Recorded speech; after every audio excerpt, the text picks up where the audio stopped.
ফুলবাড়ি গ্রামে মধুর চাষ করা হচ্ছে। দেখুন পুরা বাগানে শুধু মধুর মাছি। এভাবেই মধু সংগ্রহ করে লিচুর ফুল থেকে।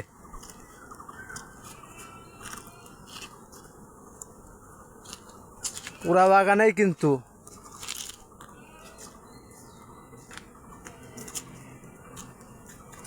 এই দেখুন মধুর মাছি কিভাবে বসে আছে,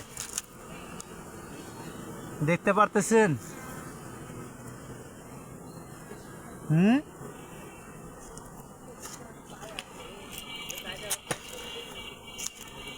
সর্বনিম্ন 1 সপ্তাহ পর এইসব বাক্সে মধু সংগ্রহ করা হবে।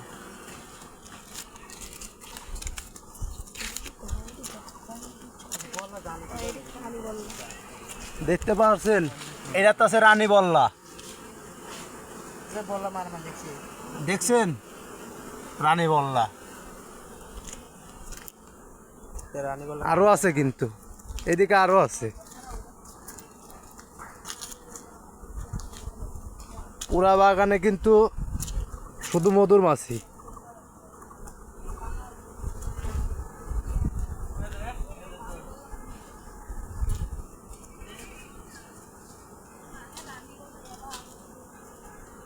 পুরা বাগানেই কিন্তু এই দেখেন, আপনাদের আরো একটা বাক্স দেখাই, দেখতে পাচ্ছেন?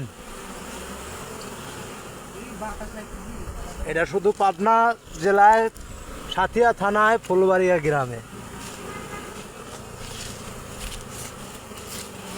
দেখছেন? এটা চায়না বল্লা, চায়না বল্লা, চায়না মধুর মাছি।